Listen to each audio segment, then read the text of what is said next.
আমি ধিক্কার জানাই, আমি ঘৃণা জানাই এই ছাত্র নামদারি এই কুলাঙ্কার হলতরে যে লুমহূর্ষক ঘটনা ঘটাইছেন ঢাকা বিশ্ববিদ্যালয়ের মাঝে। তারা খেলাধুলাত আসলা সন্দেহ করছেন তারার মোবাইল চুরি করে দিছে এই ব্যক্তিয়ে। তারা খাওয়াইছেন, খাওয়াইয়া হাফ জিলাখান ফিটই নিলাখান ফিটিয়া সকলে মিললে একজন মানুষরে। দেশ আইন শৃঙ্খলা বলতে কিচ্ছু নাই, যদি অপরাধী হয়ে থাকে একজন তো মানসিক প্রতিবন্ধী মানুষে, এরপরে ওই ঘটনা ঘটাইলা। আসসালামু আলাইকুম সম্মানিত ভিউয়ার্স, বিশ্বের যে যেখান থেকে মা জননী মঞ্জিল ইউটিউব চ্যানেল দেখরা আপনারা জানাই সালাম, শুভেচ্ছা, মুবারকবাদ। আমরা তো আসলে কোন দুনিয়াত বসবাস করতাম, আর আমরা এই ধরনের ঘটনা হল দেখতে পারবো, এটা আসলে বিশ্বাসযোগ্য নাই। আমরা আসলে এমন এক পর্যায়ে গিয়া পড়ছি, খালি দাঁত পাখো দিয়া বিজলি দিয়া আমরা পদোন্নতি খোল দিছি আর ওটা খোল দিছি, কিন্তু বাস্তবে দেশের আইন শৃঙ্খলা কতখান অবনতি হয়েছে দেখা। এই যে ছাত্র হলো নামদারি, এরা তো সন্ত্রাসী থেকে আরো বড় সন্ত্রাসী। তারা যা ইচ্ছা তাই করে, যে তারা মনে করে তখন তো আমরাই সব ক্ষমতার এটা বললে ওই তো নাই যে জনতায় সবটাই বুঝে, যে আম পাবলিক যদি মানে চলি যায় তাহলে এর আরও কোন দোষ হইব, এটা আল্লাহর আলম। আমি তীব্র নিন্দা এবং প্রতিবাদ জানাই এই ঘটনার। একজন মানুষ যদি সন্দেহ করিয়া তোমরা মোবাইল চুরি করছে, এর লাগি জানে মাল দিতাই নি খাওয়াইয়া একজন মানুষরে, আর এ মানুষের মাও নাই বাপও নাই, একজন এই ডিসিবিল মানুষ। যাই হোক, আপনারা এখন কোয়া জেড আই খান পান্না সাবর কথা। একটা মানুষকে এইভাবে মারবে, আর আমার উপদেষ্টারা বলবে যে এটা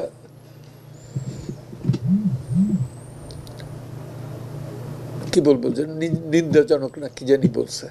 তো আমার কাছে মনে হয়েছে যে আজকে ফার্স্ট টাইম আমি চিন্তা করতেছি এই দেশটা বোধহয় থাকার অযোগ্য হয়ে গেছে।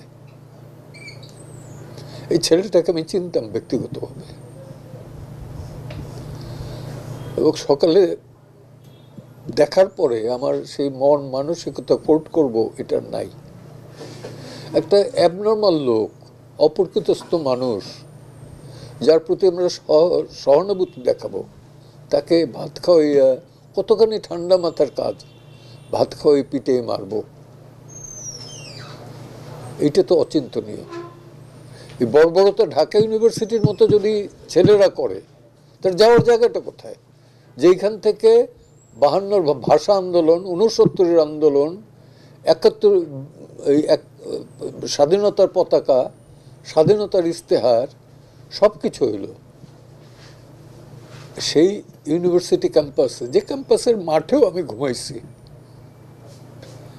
একটা মানুষকে এইভাবে মারবে,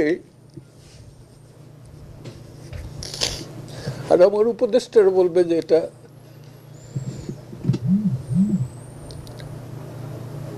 কি বলবো, যে নিন্দাজনক না কি জানি বলছে। তা আমার প্রশ্ন হলো যে স্বরাষ্ট্র উপদেষ্টা উনি এটার বিরুদ্ধে কি অ্যাকশন নিছেন?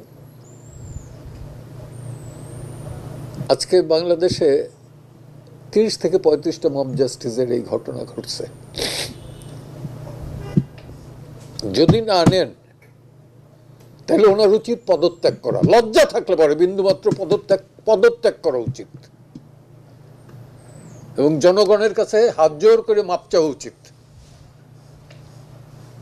71 পরও এরকম মব জাস্টিস হয় নাই।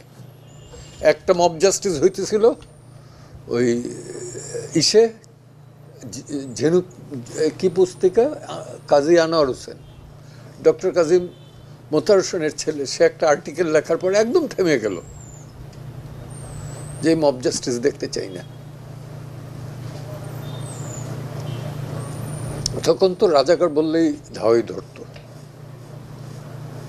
তো এখন তো সেই অবস্থাটা নাই। এ যদি আমার এনিমিও হয়, চোরও হয়, তা কি মারার কোনো রাইট আমার আছে? এটার কোনো দিক থেকে জাস্টিফাই করতে পারবো? আমি কি বলবো, যে আমার খুব কষ্ট লাগে এই কারণে, এর জন্য কান্না করার লোকটাও নাই, ওর পরিবারে কেউ নাই। ওর যৌবনকালের ছাত্রাবস্থার ছবি দেখো আর এখনকার ছবি দেখো। আমি জনগণের কাছে শুধু একটাই অ্যাপিল করব, সরকারের দিকেও তাকাবেন না, নিজের বিবেকের দিকে তাকান। অপরাধ করলে পরে হ্যাঁ, থানা পুলিশ যদি না থাকে তারপরও আপনি ছেড়ে দেন, কিন্তু বিচারের দণ্ড এটা নিজের হাতে নিয়েন না। উনার কথাগুলোর সাথে আমি সম্পূর্ণ একমত। এরা যারাই ছাত্র হোক আর জিসা নবাবই হোক, এরারে আইনের আওতায় আনা হোক, না হইলে এ ধরনের ঘটনা আরও ঘটবো। আর এ ধরনের ঘটনা বাংলার জমিনও মোটেই কাম্য নয়। এরার যদি উপযুক্ত বিচার না করা হয় তাহলে অন্যজনে সাহস পাইব ছাত্রর নাম ভাঙ্গাইয়া এ ধরনের কুকর্ম করব। আপনারা মা জননী মঞ্জিল দেওয়ার জন্য ধন্যবাদ। আসসালামু আলাইকুম।